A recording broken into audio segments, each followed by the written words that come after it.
Goeienaand, dit is Dinsdag aan 13 November. Die horlosie sê dit is net na 8 en jy is ingeskakel op Nuusdag vir 'n verskeidenheid van nuusgebeure. En vanaand se sportbulletin is daar in verskeie sportsoorte goeie nuus vir Suid-Afrika, soos ons nou gehoor het op die cricketveld en ook op die tennisbaan. En het jy geweet, talle mense wêreldwyd gebruik antibiotika verkeerd. Ons praat daaroor in Nuusdag perspektief om 8:30. Die minister van Binnelandse Sake, Malusi Gigaba, het uit sy ampt bedank.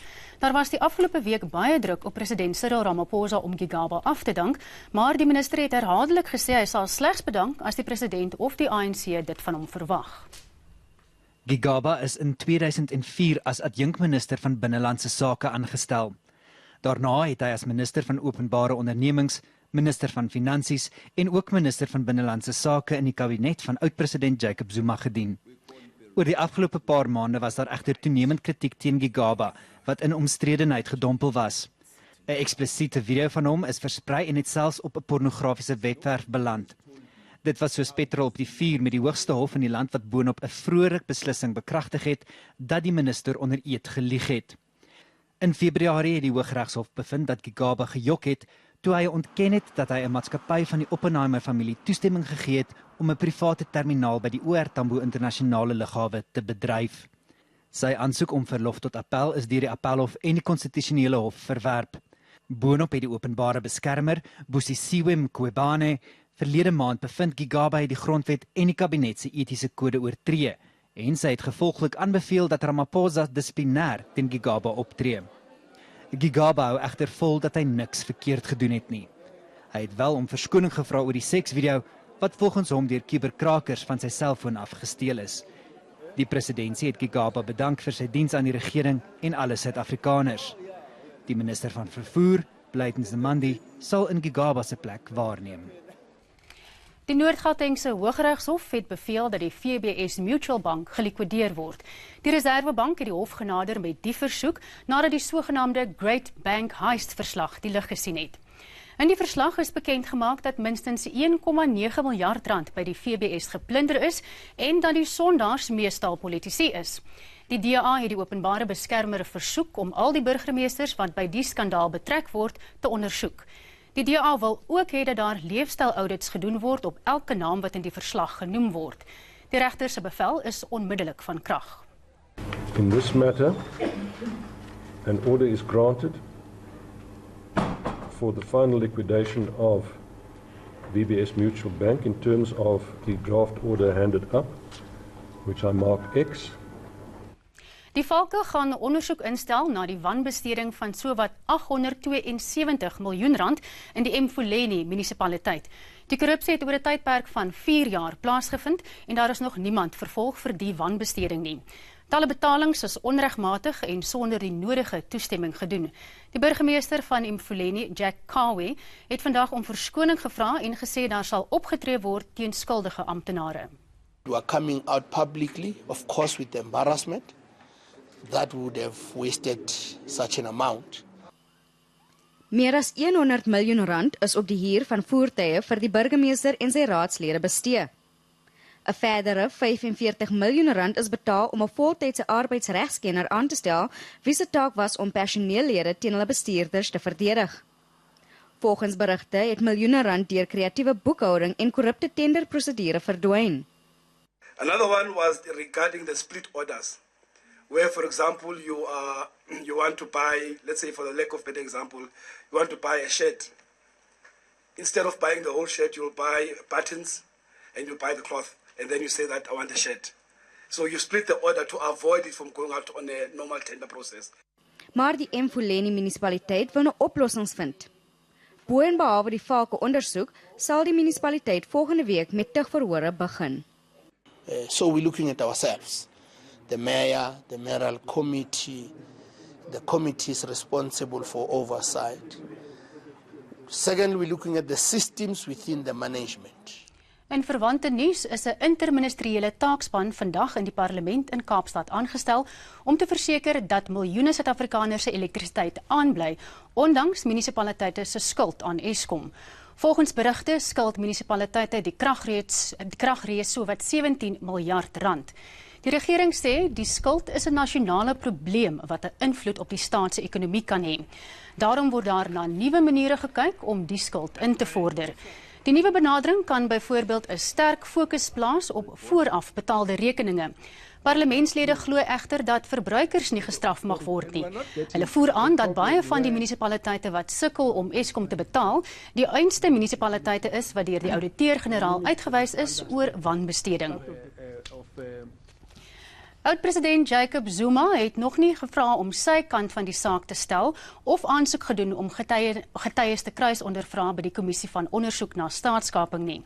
Die voormalige minister van openbare ondernemings, Barbara Hogan, het vandag voortgegaan met haar getuienis voor die kommissie.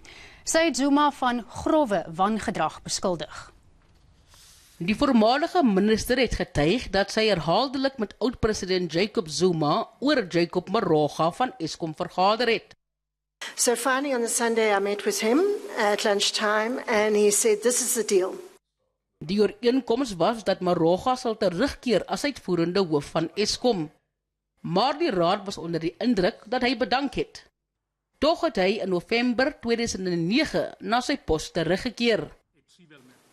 It was in effect a CEO who had gone rogue completely on the understanding that the president would back him. It was clear that the president had encouraged a CEO to believe that he was above company law, above corporate governance, and only saw himself as personally accountable to the president. Dit het volgens haar chaos by die kragreës veroorsaak. Die verrigtinge is vandag verskeie kere gestaak weens kragonderbrekings. So I think that we will adjourn until tomorrow and give the management time to really fix the problem of the generator. Intussen het die voormalige adjunkminister van Finansies, Nkabisi Jonas, sy regspan aansoek gedoen dat sy kruisondervraging uitgestel word.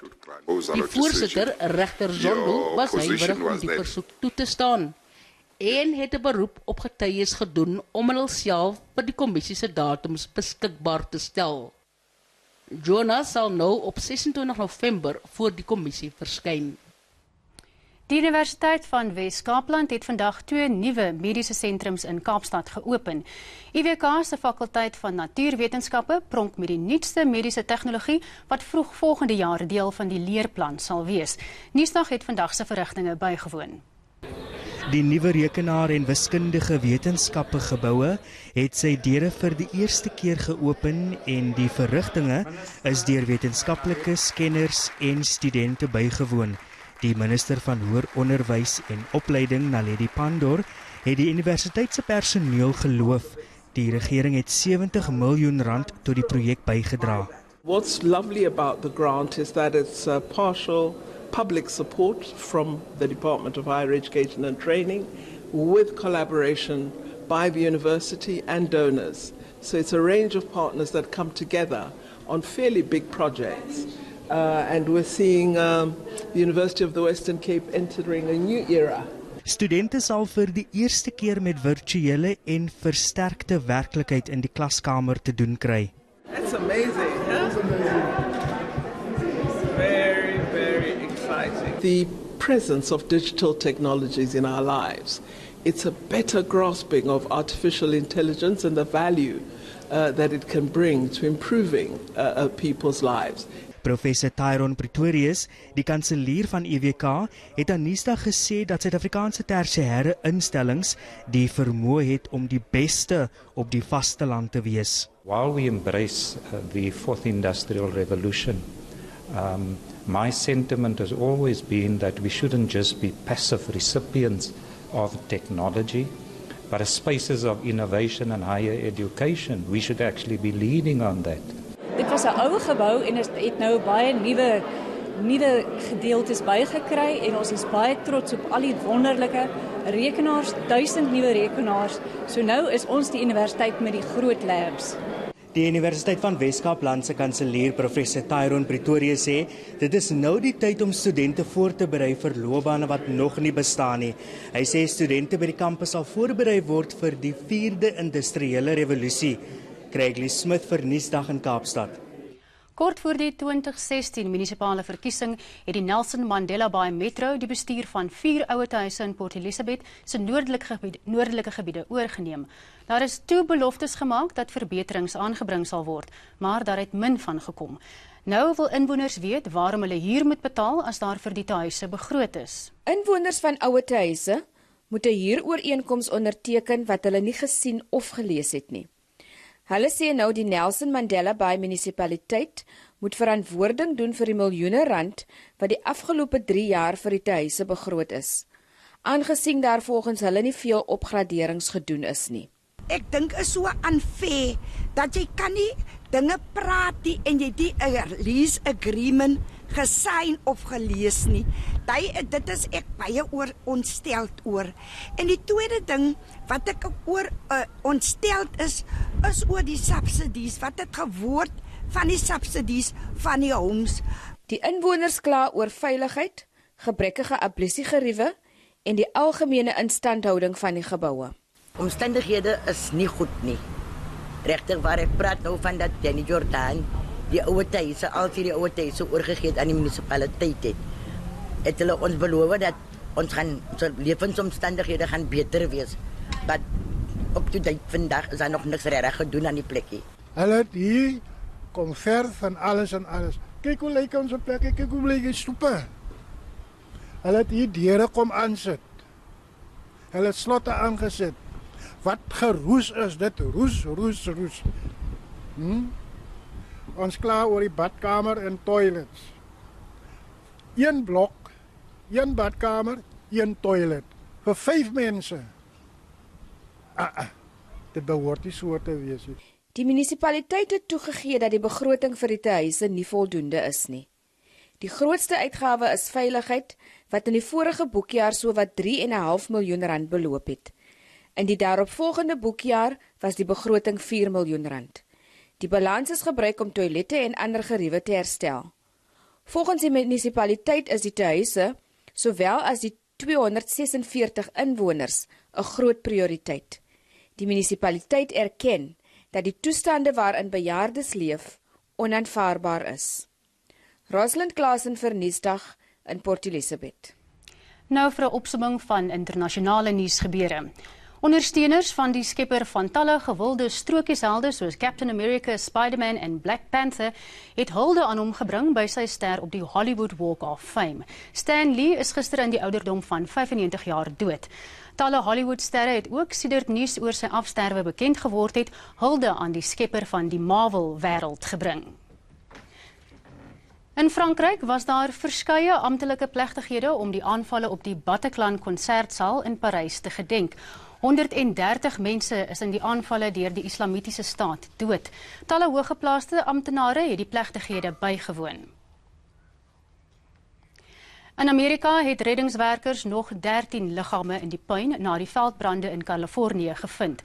Altesaam 42 mense is reeds in die brande dood. Dit is die dodelikste brand in die deelstaat se geskiedenis en meer as 7000 huise lê in puin.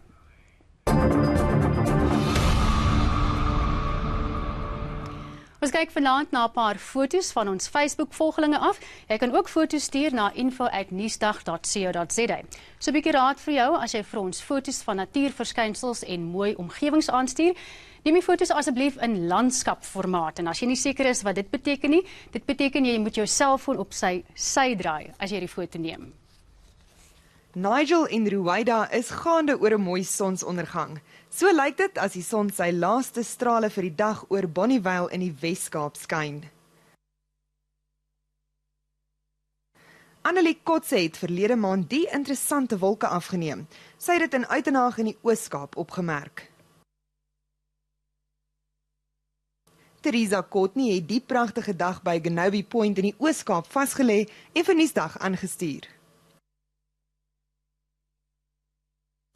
En kyk net hoe mooi is die jacarandas in Parktown in Johannesburg. Gavin McInnes het die foto op Facebook met ons gedeel.